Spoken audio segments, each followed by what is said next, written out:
it's What's Cooking, and we've got a few different things happening in the kitchen today. So, Philip Fredrickson, what are you up to? Well, we are making the cocktail of the day. And for those of you who enjoy coffee, you're going to like this. And for those of you who enjoy whiskey, particularly like an old fashioned, which is a classic cocktail, you're going to like this. Okay. Because this is a cold brew old fashioned. So this is going to be kind of fun for all of us because I've not done this one before myself, but I have tasted it. And I think you're making this especially for Tinsley's dad, if Tinsley's dad is watching. He's watching because I know he likes bourbon. And he likes coffee. And he likes coffee. Right? So we're going to give this a shot. And what I did is I went to Starbucks here a short time ago and I got their cold brew with no ice and no added water to it. And of course no sugar or anything like that. So we start out with 5 ounces of cold brew. Now this makes 2 different cocktails. Keep in mind, I can't stand the smell of coffee. So having him even make this is like, ugh, it's really challenging. I don't drink coffee. So we start out with 5 ounces of the cold brew coffee. Okay. Then we go with 3 ounces of bourbon. You can use whatever bourbon you like. I usually don't like to use the best bourbons if you're going to mix it in a cocktail, but a good bourbon like a Bullet or a Buffalo Trace or Angel's Envy or something like that. So we've got that, and then we have 1 ounce. It's actually about 1.25 ounces of simple syrup, which is basically just sugar and water boiled, so it blends in really well. But fully granulated sugar. Wow, you're really kind of telling me what to do there, aren't you? So then you do. They call for 8 little shots of bitters. I like the orange bitters in an old fashioned. Some people like the aromatic. I like them both, but I thought this sounded kind of good to have the orange bitters. Okay. So we are going to put. Let me smell that. That in there. I find like I don't care for bitters as much as I should. Bitters are actually kind of good for you. Well, I know they are. Yeah. Bitters and soda, like regular bitters, yeah. Not bad with. So we stick that in here, we shake it up good. All right. Like that. And then we're just going to pour this into one because it's in a mason jar. Huh, it kind of looks creamy. Yeah, it has a little froth to it. That's interesting. Mm-hmm. Okay. And then for a little garnishment, if you like it, I tend to like a little cherry. These are cherries that were soaked in bourbon. I always like to top one off in there like that. And then on top of it, a little orange peel. Okay. Around the rim like that. And then we give it a see. Little twist. Okay. And we stick that this right in on top. This happens to be blood oranges too, because we're going to be making something with blood oranges soon. And there you go. This is a cold brew old fashioned. Let's see how it tastes. Okay. Actually, that's actually pretty good. All right. If I like this, somebody is gonna have to get up. That's actually really good. I do not like coffee, so let me see if I can even get past the smell. Smells like coffee. I'm not sure about Sounds this. like the peanut commercial. I'm see not if sure it tastes Philip more like Fredrickson. fresh coffee. Oh, Go with it. okay. Just like take taking a medicine. sip. You can always eat a piece of cheese. Well, I think Tinsley's dad, Rhett, would really like this because he loves coffee and he loves bourbon. Mm-hmm. So this could be something that he could make. Yeah. Or he probably already has because he's super made it. creative about it and a big, that is not my vibe. But I'm glad that you like it. Oh. Woo. All right, It's super good. I'm going to wash my paws. I have to admit, I was a little skeptical because the one I had before was decent, but I didn't make it. So this one, that was made by an expert mixologist. So. But then there's this thing called Mr. Jack or Mr. Black. Mr. Black. Okay, Mr. Black with bourbon or whiskey? No, it's just a liqueur. It's a coffee liqueur. Oh yeah, you mix it with a bourbon. That I like. Mm-hmm. That is really good. Yeah. So do you want to ask me what I'm up to? What are you up to? Okay, I have never ever made homemade mac and cheese in my life. And there is a sweet, sweet little girl out in Facebook land, but also in our lives. They're friends of ours and past clients of ours. And little Tinsley is really enjoying cooking and How old cooking is shows. Tinsley? Isn't she I like think 5? she's 4 or 5, yeah. Yeah, right around 5, maybe. And so she asked me if I would make mac and cheese. So I am making homemade mac and cheese. I am using 4 different cheeses. So I can't even believe it's orange, cheddar. Yeah, but it's Tillamook. Oh, Tillamook. Okay. Tillamook. Oh, That's a good Philip loves yellow that in cheese. his chili cheese dogs. That's a sharp too. That's Ooh, perfect for okay. quesadillas and chili cheese dogs. That's like his vibe in his chili cheese dog. This is Gruyere, so got really good Gruyere and hard mozzarella, not the soft kind. You know, I don't cook with anything without making something with cream cheese. I mean, I should own stock in cream cheese. So those are the 4 cheeses. And in order to make like authentic, really, really good mac and cheese, oh, by the way, elbow macaroni. Now, I wanted like the curly Q macaroni, but they didn't have it. Stores are just They're barely just any so- pasta on the shelf. Yeah, and we are keto typically, so we don't eat pasta, so I haven't seen elbow macaroni in a long time. This would be good with the edamame pasta too, though. I bet it would. Yeah. Other than the shape, right? Well, I don't care about the shape. It's Yeah. the flavor. So, you know, you want to old school cheese grater, right? And I have my Cutco cutting board here. So, you know, just get the cheese going, and you want to shred up quite a bit, depending on how much you're making. And if you're going to have chili cheese dogs with the leftovers. Exactly. So I had to blow dry my hair this morning and shred the cheese, and I'm about to stir a roux. My arms are like buffed out. So you're gonna mix all these cheeses, shred them all up, get a good big pile of cheese Tinsley. If you're gonna do this, sweetie, you have to make sure mom or dad are standing by, because these things are really sharp. Oh, you get your knuckles on Yeah, those. you don't wanna scrape your hands on the cheese grater. So you wanna be really, really careful about that. You wanna boil your macaroni and use salted water, and then I actually rinsed it with cold water just to get the starch off. I just think it also helps prevent it from sticking. So you want to do that. And then And you have a whole pot of that. I do. Big pot. Ooh, big old pot of macaroni. Elbow macaroni. I'm not sure what Tinsley's favorite shape is, so I don't know. Dinosaurs. She might like dinosaurs. I don't have dinosaurs. Yeah, they so didn't I don't have wanna, it there. I I don't looked wanna- for them actually. I thought she might like them, but they didn't have them. I don't know how mac and cheese would be I don't even know what dinosaur pasta looks like. Well, you know, there is one that's in the box. They use shells. They did have shells. Oh, shells would be good, because then all the Yeah. cheese gets It's like that all really sticky inside. sticky cheese when it gets trust cold. me. It's This like, is definitely going to be sticky, gooey Yeah. cheese. Because mozzarella, just putting mozzarella in this 4 cheese contraption is going to really give it a gooey consistency. So, has anybody ever made a roux? Huh? I had to Google that one. I know how to do it, and I have done it before, but it's intimidating. So you put equal parts fat, so in this case butter, to flour, okay? And I understand you can even use rice flour to make it gluten-free. and we didn't do wheat flour or No, but we did regular flour, right? This is regular, Yeah. but you can use rice flour to make roux. Would And almond flour work? that I'm not sure about. I don't Mm. know. I mean, first of all, hope this works. Yeah. So anyway, you want to go low and slow on the heat, and you have to use a whisk. I need to get a bigger whisk. And you have to whisk, whisk, whisk big time so that it doesn't burn, low and slow. If you have to walk away, take it off the heat. Do not leave it on the heat. And just keep going and going, because you want to cook off the taste of the flour. You don't want to taste flour. But, in my case, making macaroni and cheese, I want it to be a white roux, not a brown roux.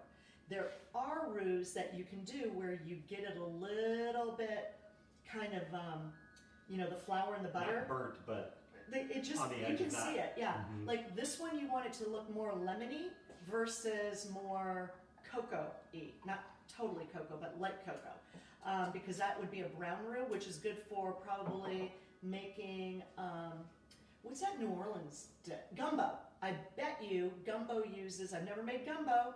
Goodness knows, I might be making it during this I've never had gumbo either. quarantine. I think for you, gumbo might have shellfish in It it. has You shrimp can't have. for sure. And speaking of fish, 27,000 pounds of fresh seafood landed at Driscoll's Docks, Pier. Driscoll's Pier, in Point Loma. So Mitch's Seafood, Point Loma Seafood, Chula Seafood. You can call your order in, you can order online, and $75 orders and above, within a 50-mile radius, they are delivering. And Tommy Gomes, who's our guru fishmonger, he's really keen to also take orders at some of the high-rise condos downtown. So if you can get a bunch of your neighbors to place a big order, they will deliver it for you completely safely, masked. The fish is amazing. It's That sushi comes in grade. there, my gosh. Yeah, And we they're make selling it it- into sushi and poke and stuff all the time. And they're selling it at wholesale prices. So tomorrow, Philip Frederickson, he doesn't know this yet, he's going to potentially go get an order of some of that fresh seafood and have some sashimi. I wish somebody would teach me how to slice it right. You know, that is tricky. I know Eric could teach me, Chef James could teach me. Chef David could teach you Chef- for Chef sure. David. Any of his chefs could, Exactly, right? Yeah. exactly. So the roux is the first step. So it's the butter, equal parts flour, get it going, don't leave it, and then to that, you are gonna slowly add milk. The reason I say slowly is it's gonna look funky. It's gonna go from a creamy texture all of a sudden to like a bumpy texture. Curdle. It looks curdly. Yeah. So the slower you go, and again, it's just stirring and stirring. As Chef Stefano would say from Piazza 1909, you've got to make love to your risotto. This is the roux, kind of the same thing. Just stir, stir, stir with a whisk, okay? And if the whisk gets stuff in it, you want to make sure you knock it off and don't have any kind of flour Built left up over. on him. Okay, so milk, had to buy milk. We never have milk in the house, so that was kind of a new ingredient to all of this is kind of new. Macaroni. I know when I was a kid, I'd drink one of these at every meal. Ugh. Not the whole milk though. I drank non-fat. Yeah, that's not my gig either. I like milk with cereal. Yeah. And I like milk with But we don't even do that. cookies or brownies. That would be I, awesome. chocolate cake in a glass of milk. You put it right in there and eat it out of it. You do? When I was a kid, I did. Okay, that's I kind don't of eat, what. I don't eat cake or milk anymore, so I All can't right. really do it. So let's, we've got this roux going. It's nice and lemony looking. We've added the milk super, super slowly. And I would add, personally, a stick of butter and equal part flour. And then probably half of this. But slow. As Half you're of the stirring, whole, stirring, like stirring. a half a quart? Half a quart, yep. Okay. Wow. And then A pint. I add the trusty dusty big dollop of cream cheese, and I kind of whisk it in and let that kind of get melted. So that's working. Now, another trick I have is I like a little bit of pizzazz, so I just kind of stick the whisk in and then whisk it in. Gives it a good color too. So a little Dijon mustard. Of course, you need to season it with salt and pepper, parsley. Which kind of pepper? Strictly pepper. Strictly pepper. What I love, yeah. And to that, then you get, you get this really gooey, cheesy, yummy. Of course, that's not hot, so it's, It's a, little not hot, more, yeah. a little more runny when it's yeah. hot. I just made this ahead of time Yeah. so that I wasn't stirring with my back to you the entire time making a roux. And the other cool thing you can do is add all kinds of fun stuff to macaroni and cheese, right? So we have like a spicy sausage that we made the other day with a really spicy shashuka sauce. And I think this would be really good stirred into mac and cheese. One of our favorite things to add would be jalapeno peppers. That would be awesome. If Philip wasn't allergic to shellfish, lobster, oh my word, that would be so, so yummy. Make a separate little batch for you. I know, but we don't have any lobster. But that could be resolved tomorrow Could do crab, when you go down because to they have crab down That's there true. a lot. That's true. Yeah. So I'm not sure, I can't see if Tinsley's watching or not, but I hope she is. And I love the fact that Tinsley is loving cooking at such a young age. And I'm sure she's in the kitchen doing fun things. And I think she subscribed to your cooking channel on YouTube. oh, that's so cute. I love it. And Tinsley's mom is a trauma surgeon. So she's, on the front lines. She's In the probably ready hospitals. for one of these. Right, if she's been working all day. sometimes 3 days in a row, right? Or more. Yeah. So anyway, that's what we're up to today. We had a really good Zoom call today with Mike Ferry, who's like this famous real Actually, estate. their whole family is Yeah, famous the for Ferrys, there's like coaching and zillions real of them. estate. Yeah. Yeah. So, I mean, we're here, we're doing our thing, we're trying to keep engaged, trying to make sure everybody out there is feeling good. This is Thursday, that means the plot, the wet noodle, curbside, Candor in La Jolla, Piazza 1909, so many. Actually, you know what? Chicha. And we found out Piazza 1909 is open for curbside breakfast, lunch, and dinner every day but Monday. Okay, that is cool. And Yeah. that's Chef Stefano. And yesterday we did curbside pickup there Yeah. and did a little video, so that was super fun. And oh, there's someplace. Oh, Vincent's in Southwest Escondido. Mm-hmm. So Vincent's is launching That's more central, though. their new name, and they were going to do this huge big splash because Vincent, the original owner of Vincent's, passed away suddenly a couple years ago, and his sous chef has been cooking right along and has continued, and they have new owners now, and They kept him on. and they're doing curbside. So we're going to order some food from them in the next couple days and really support them. We went And there they're- for something recently. It was Valentine's celebrating Day. Valentine's And they Day. did a That beautiful was job. awesome. Yeah. It Yeah. was really good. So we want to show them love, especially in our own neighborhood. And of course, we've got Baptists right around the corner from us that have been feeding a bunch of people on the front lines. Fantastic pizzas. Chef Billy Butter, he's rocking it. If anybody is in need of food at all, please call Surfside Deli on Rosecrans Avenue in Point Loma, and Chef Billy will get food delivered to you. And as he And says, they're actually up for best deli and best sub sandwiches in San Diego. on the Union Tribune. So So you we can need to vote vote. for the Union Tribune for We them. need to vote for them. They're Yeah. awesome. Yep, and Piazza 1909 is also nominated. The Yeah. Plot, the Wet Noodle, and the Wrench and Rodent are Mhm. all nominated. Hmm. So, you know, how many of you can't wait to like go out and get seated at a restaurant and order food from? We're getting close. Yeah. Sounds like it's getting close. Oh, and Urban Sea in Encinitas, Chef Brian Malarkey, who's on Top Chef and who has won Top Chef before, they start curbside in Encinitas, and I think Encinitas does not have a lot of restaurants right now doing curbside on the 21st of May. So that should be super, super exciting to go And when they open back up, they have a great happy hour. They do. Really good happy do. hour. Yeah. So Mhm. anyway, and I've got Kalala's Candle, More Than Candles, Kalala's Candle right here, supporting small businesses. This is the lemon, makes the kitchen smell so delicious. I'm wearing one of Valerie's kimonos, but I have it tied behind my back because I'm cooking and I don't want to catch on fire.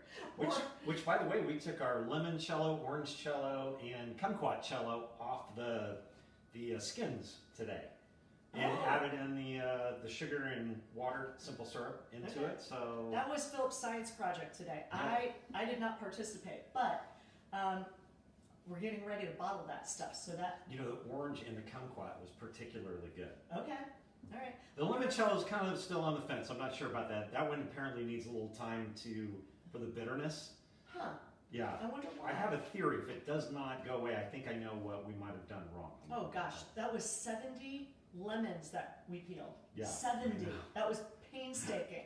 And those lemons were from our neighbor Jan and from our neighbor Kathy. And the kumquats were from our neighbor Charles. And those I kind of like snuck up on and sort of stole. I didn't steal, I asked for permission, but I kind Those of are a little bit potent. Those were made with Everclear, not vodka. So it's more than 100 proof. wow, that's crazy. So that was, how many weeks ago did we even make those Like things? 6 weeks ago. How many weeks have we been doing this? Like And 950? I think we started that shortly after we kind of started confinement. We were looking for something fun to do. and- Yeah. So there's so many good things happening. Kitchens for Good today at 5:30. Kitchens for Good has been feeding so many people. Yeah, it was 12,000 Yeah. like So if weeks ago. anybody wants to tune in, Google Kitchens for Good in San Diego, and they do a live cooking with a mixologist who makes a drink. In 2 weeks, Chef David from the Wrench and Rodent is going to be on. Today we can't participate because we are going to drop off very safely closing gift for our client that we closed a house for in Encinitas. And she's leaving to go to Seattle, and we want to catch her before she goes and make sure that she gets her, she's not watching, so I'll tell you what she's getting. She's going to get, this one's dirty, but she's getting an engraved Cutco spatula, because you guys know I'm obsessed with this, and a few other things. But anyway. She keeps one under her pillow. Oh, I do not. That's a little scary. I do travel with it. Okay, everyone stay physically distant while staying socially connected. Please be well, stay healthy, keep your minds healthy. Remember, get up, dress up, show up. We really have to, as everyone keeps saying, we're not in the same boat, but we're in the same storm. So I just think it's really helpful if you stay on a schedule, right? Yeah, absolutely. All right, everybody. See ya. Have a good evening. I can't see. I can't even see. I just